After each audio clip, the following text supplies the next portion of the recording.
Today's video is going to be all about if you have internalized ableism and if so, how you can tackle it.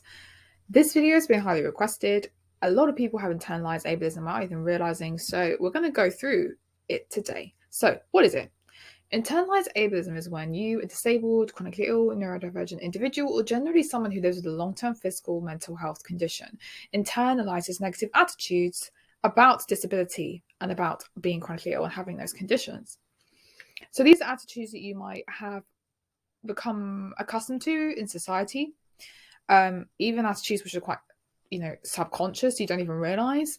So you use those ableist attitudes against yourself and use it to form opinions about yourself and who you are as a person, which are often negative. So we're going to go through some examples of the things you might think and how to kind of reframe your thinking around them. So laziness. Laziness is a big one. When you are chronically ill or disabled, you may need to rest more often because of your symptoms. In fact, you often have to. So you may end up telling yourself you're lazy because of this when you're resting and when you're having that period where you need to take time out for yourself. Now, this comes from the fact that there is a societal expectation to do as much work as possible, to be as productive as possible, and that, often people's personal worth is attached to that at the moment and how much they do. So for this reason, disabled people are often viewed as lesser because they struggle to do this in society, right? And this is where the accusations around being lazy come from other people. And then you often think those things about yourself. So you might think things like, I'm so lazy. I'm feeling really bad right now. I'm feeling really guilty for resting. I feel like I need to be doing something. I shouldn't have wasted this day. And I'm not doing anything right now. I feel really bad that I can't work, that I can't study, that I can't help out with something, the chores. You're telling yourself that what you're doing is a bad thing, not a good thing, which is helping your health. So some things you might be able to tell yourself: you need to rest more. I need to rest more because of my illness, my symptoms. That doesn't make me lazy. I mean, who out there who had the symptoms you had wouldn't feel the need to rest? Anyone who says that they would be able to push through it is probably wouldn't. Basically, they are not experiencing what you're going through. And that's kind of on the second point there. If somebody woke up with my condition, what would they do? Do you think that they would feel the need to rest and call in sick? Or probably, yeah. They probably wouldn't go off to work and start doing a normal activity. So why are you feeling bad about doing it? It doesn't change the fact that you need to rest because it's a continual thing. Feeling guilty for resting does not mean that it's not necessary for my body. You have absolutely nothing to be guilty for. This concept that you're guilty is sort of based on the fact that you feel like you're doing something wrong. You only feel guilty when you think you're doing something wrong. You're not doing anything wrong by resting. So just think about that and remember that in your mind. So a day is not wasted because it's spent resting. Resting is productive. It's actually often harder to rest and completely stop than to push on because of all of this internalized ableism. Your mind can often tell you do something. So it's actually really difficult to shut those thoughts out and rest. And if you're doing that, you're actually probably doing the harder thing. And pushing yourself through the pain, the symptoms, and forcing yourself to do something and be productive will probably end up just triggering your symptoms more. That actually is a far less productive way to spend your time than resting. And it's hard to pace and it's hard to learn how to balance, but it is important and it's not laziness. Also, laziness, is it even a thing? A lot of people have spoken about how that really is just a concept that, again, is based off those societal standards of productivity. So you're using something which, this is a long thing to get into, but yeah, you're not lazy. So another thing you might tell yourself is, I'm a bad friend or I'm a bad partner. Because you might not feel that you're as present as you would like to be in a friendship or relationship. So maybe you're not able to reply to their messages as much or socialize with them as much or kind of be there for them as much as you want to. Again, this comes from society's idea that we have to be hanging out with our friends and partner 24 hours a day, 7 days a week, and we have to always, put our own needs aside for that person. It's also a lot to do with the unrealistic portrayal of relationships and friendships in the media and on social media. So you're kind of like comparing yourself to other people's friendships and relationships. At the end of the day, no one's in each other's everyone needs their own boundaries and everyone needs their own time. And of course you may need more of your own time because you're chronically ill and disabled, but that doesn't make you a bad friend. there's so much more to being a good friend than how available you are. I think if you think about who you feel your best friends are in your life, they might not be the most available friends in your life. At least that's, so it's interesting to think about it that way. You might tell yourself, I'm not a good friend or partner, or I'm not going to be. Why would anyone want to be a friend or partner with me? I feel bad for saying no, for not being able to do things all the time with my friends and partner because they want to do those things and I can't do it. Or if I'm asking someone for help, then I'm a burden on them, and maybe they'd be better off without me. You kind of might think all these things. You must remember that, again, being a friend and partner involves a lot more than availability and someone helping you with certain things. There are so many traits and things that you have to give which are much more important than that, which is exactly what someone should be basing their opinion and feelings for you on, not on your availability. And that's not how true connections are formed if you're basing it off things like that anyway. So you need to remember that you have amazing traits, you have love to give, and someone is going to be lucky to have you in their life, because of all those good parts of you. You are just as worthy as anyone else of being loved, or being in a friendship, being in a relationship. It doesn't make you any less worthy of that. You don't, you not being as 100% available, needing more time for yourself, it does not mean that you are going to be a bad friend or partner to someone. You could be exactly what someone needs, and you could give them all the love and make, change their life for good. So remember that it's not to do with that so much, And then you feeling bad or feeling like you're a burden. The real burden is that we, ableism and the fact that there's not access and accommodations out there.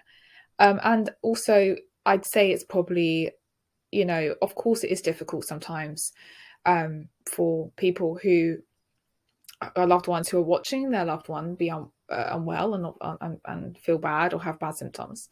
But people who truly love and appreciate you will never see you as a burden. They will never do that. They will never put that idea onto you. If anyone does, then that is an issue. So just remember that.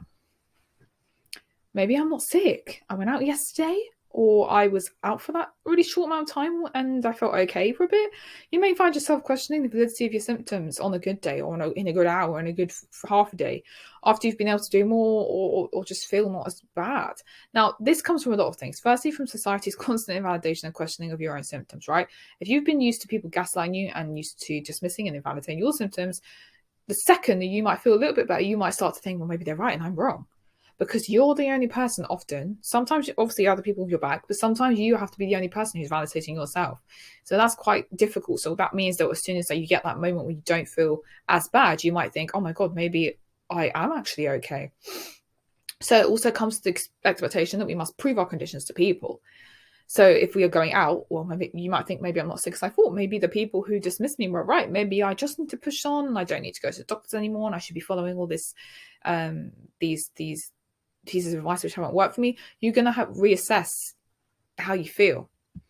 But remember, this is just you, or you can tell yourself this is just me. It's buying into people's gaslighting of my symptoms. This is literally me doing it to myself. You're internalizing that gaslighting and that dismissal, because your pain is just as valid on your good and your bad days.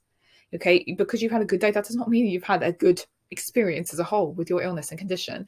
The times you feel better do not diminish or trivialize the experiences where you have felt worse in your life and your symptoms have been bad. Your symptoms are real, even when you're outside and you're appearing well or you're able to function. And you should remember, tell yourself, I'm still deserving of that medical care and support for a fluctuating condition. Fluctuating conditions are no less valid. People will seek medical care for acute illnesses and infections. You have the right to continue to seek medical care and seek answers if that's what you're doing for your chronic symptoms, just because they're slightly better at some point, because they're still there and they shouldn't, it shouldn't be dismissed or invalidated by anyone, including yourself. I know it's hard. It definitely is. I've done it. I've been there, and I still do sometimes. This is the thing. It's important to remember with internalized ableism is that you are still probably going to do it to yourself at some point throughout your life. But as long as you are able to recognize that it is internalized ableism, it's really empowering to know. So you might tell yourself this: you're unreliable. Maybe you can't attend as many events or plan as things in advance due to the unpredictable nature of your condition, making you feel flaky or unreliable. For anyone who doesn't know what flaky means, it basically just means basically unreliable. Another word for saying that. So this comes from society's glorification of being readily available 24/7, right? We often see that we have to be, or we're told we have to be, in all aspects of our life, in our social life, in our work life, in our educational life. And that's what makes us really great colleagues and employees and friends. So you might, because you can't do that, or you find it harder, you might feel unreliable, that no one can trust you. You might feel like you're letting people down when you aren't able to do certain things, or you can't come through from people. And again, that kind of ties back a lot to the I'm a bad friend, I'm a bad, employee, partner, student, whatever, stuff like that. But you are not in control of your illness. You cannot predict how it fluctuates. Remember, tell yourself, it's not my fault my illness is unpredictable. I'm not unreliable. My illness is extremely unreliable. That's not an inherent personality trait that you have. It's because of the unpredictability and fluctuating nature of the condition you're living with.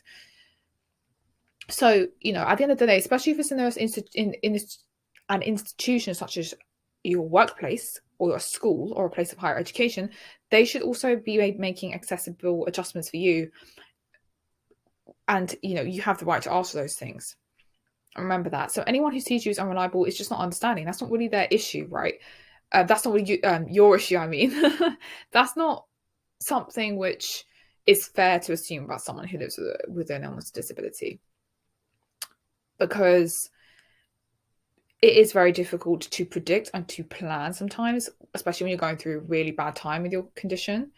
So people should try and be more open and aware of that. It's not about you. It's not about your inherent unreliability. It's not that you cannot rely on you. You cannot rely on your condition to come through for you or be not as bad in a certain part on time in your life. Because how are you supposed to be able to know that? You can't. It's so unpredictable. I'm worth less because I do less. Now, this again also kind of comes back to the laziness when we spoke about at the beginning of the video. I'm worth less because I do less is something that I have seen, I think is probably one of the strongest examples of internalized ableism. And I think it's one that at some point everyone has definitely applied to themselves, who lives with a chronic condition or disability. So obviously, because you're not able to do as much sometimes because of your illness, in lots of different aspects of your life, it might feel like you are worth less because of that. We see on social media, online, society has a really high weighting on doing things all the time, getting stuff done, accomplished. And that, makes someone successful. It makes them a better person. So if you're not able to do that, you might not feel as worthy or deserving, or maybe you're not as interesting or important or as successful or as able to contribute anything to the world, which is just simply not the case. How much you do does not define your worth. So some things to tell yourself: society dictates the more we do, the better we are. But my value is not measured by that standard. Someone who works more hours than I do, travels more, socializes more, they're not more worthy than I am. Resting is productive and it does not diminish my worth. I don't have to achieve certain things in my life to have meaning. I don't have to follow the do this, do that rule book that a lot of people imply is the way to be worthy in life. You find your own meaning, I suppose. And also, a lot of the things that you may be limited at doing because of your condition or disability, it doesn't really make someone it doesn't make someone any better than you. It doesn't make them any more worthy than you. And it's very painful, and it ties a lot into grief around chronic illness and disability that you can't do some of those things, but it doesn't make you worth less as a person. They're separating the kind of aspect of, I'm sad I can't do this thing. This is hard. Okay, so let's move on to the next one, which is I'm not capable of anything. Now, you'd be surprised at how many times people go through this thought process, although you may not be. It's just because there is so much out there in society about how people who are disabled or chronically ill are inspiring, or they are, there's stories in the media about how this person overcame everything and was able to achieve stuff in spite of, in quote marks, in spite of their condition. And a lot of people get something from the narrative or feel like it gives them some kind of hope. But a lot of people feel very triggered by it and then end up feeling like, well, I can't do all those things and I don't follow that kind of trope. I'm not capable of anything. I can't do that. And also then the other trope is the tragic victim. So in society, there's these two tropes of disability we see all the time in the media. There's this poor, tragic, disabled, chronically ill person, or, oh, that disabled, chronically ill person who overcame the disability, and there's no room for the in-between. Because the in-between is the majority of chronically ill and disabled people. And so anyway, so this is where this comes from, this feeling that, like, if you can't do all those things, then you won't be able to achieve anything of worth. But you are, able to do these things which are relevant and important to you. But you might feel like you're never going to be able to do something as well as a non-disabled person or achieve anything, any kind of dream you have. And of course, there is a lot of things when you are chronically disabled that you have to change. Some dreams you may not be able to pursue, but you don't have to follow the exact path that everyone tells you is the right one to work out what's best for you and what has meaning for you. Okay, it doesn't have to be high grades university and 9-to-5 job. Yes, it is very difficult in this society and in this world to find that ability to pursue things that don't follow those conventional ways of living. And of course, when you're chronically disabled, eventually that's what you most of the time end up needing to do, because it's hard to do the conventional things. But there are things you can be capable of, and they don't have to be gigantic, massive milestones, which everyone says you have to do. There are ways that you can contribute to this world. There are ways that you can give without even realizing. And a lot of them are from your own bed. There are a lot of remote things you can do, and just lots of little things in life. And you don't have to, but also the things you don't have to. Even if you don't feel like you're capable of doing those things, you don't have to do those things. You don't have to be anyone's inspiration. You can just be yourself. And your capability is not a measure of your worth. But it is important to remind yourself that just because you're not capable of doing things which other people can, it doesn't mean you're not capable of anything at all. But it is difficult. And then again, it comes back to the grief. I have to prove my disabilities to everyone. So you may feel like it's your responsibility to educate others on your disability and chronic illness and tell everyone about your condition. But this will probably come from the fact that people always demand to know things and ask you questions about your medical history, or the fact that you've been dismissed and gaslit in the past about your disabilities and chronic illnesses, so you have the tendency to over-explain them or feel like you have to. So I should just explain the whole situation. I have to explain why I'm using this mobility aid. I have to explain why I'm taking time off and time to rest, because that's what those people are owed. But they're not, okay? So it's not your responsibility to do that. It's not your responsibility to educate people on your condition. You can tell them what you're comfortable with, but if they want to know more, there's plenty of online resources that you can find that information. You don't have to justify your time off, your mobility aid, your medication. You know what's best for you, and if you're using something, you need it. You are the only one who knows your full medical history and your full daily life. The validity of your condition is not based on how other people believe it. It's based on your experiences. I shouldn't talk about my condition ever. You may feel that the need to never talk about your condition is something which you should follow because you believe it will be held against you or paint you in negative light, or people will be very annoyed at you if you talk about a condition. And again, it comes from these kind of stigmas around talking about those feelings around mental health, chronic conditions, disability. People often find these conversations really uncomfortable or awkward, probably because we just don't talk about them enough. They're really not normalized at all. So people expect you to be silent. So you might feel like talking about it is annoying to other people. It's a burden to other people. They'll see you as boring. They'll see you as depressing. They'll see you as unsuccessful. They'll see you as just a sick one. And so you want to keep it to yourself.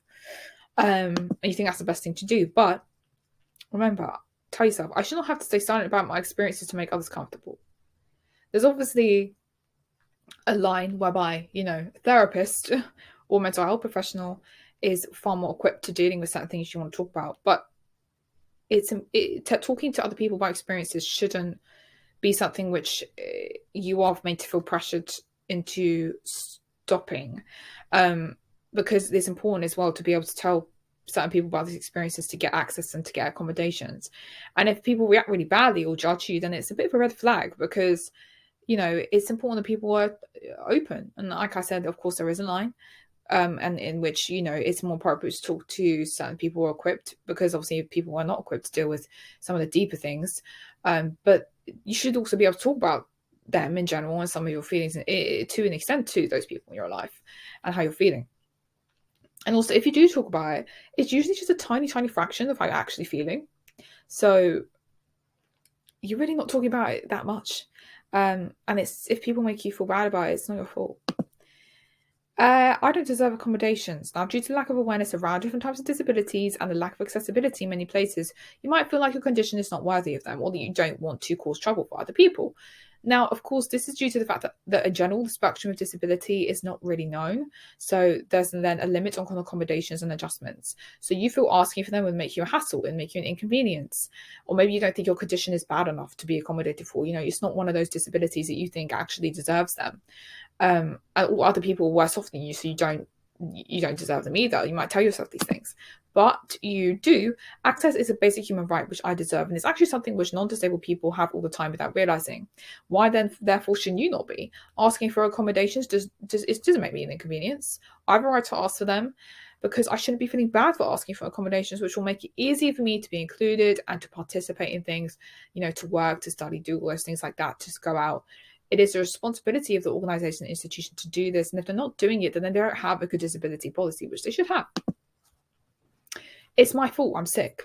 Now, this is, again, a really common one, because in the process of going through diagnosis or even being undiagnosed, you're going to be told probably at some point by someone, if you just did something, that you would get better. It's your fault that you're not doing something right.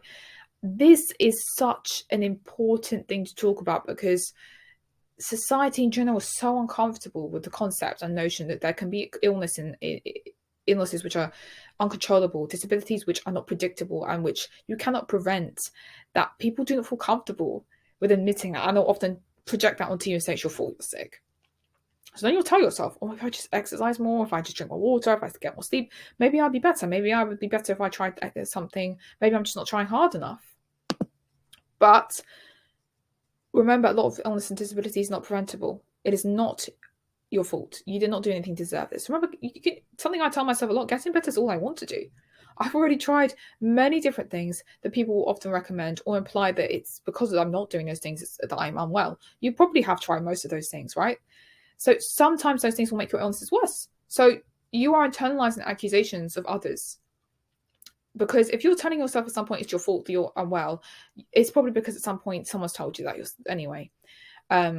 So you can continue to look for those small ways to improve, or things which might help improve your quality of life, and implement the changes that work for you. But if some changes don't, or they make your symptoms worse, you have to set your boundaries. You know how your body feels. And it's hard to do that. It's hard when people are so accustomed to blaming on you, because, like I said, it does make them feel uncomfortable to think that it's actually nothing to do with your choices in life. But it's not your fault at all. It isn't. Not with complex chronic illnesses and disabilities and physical and mental illness. It is not your fault. You did not choose this.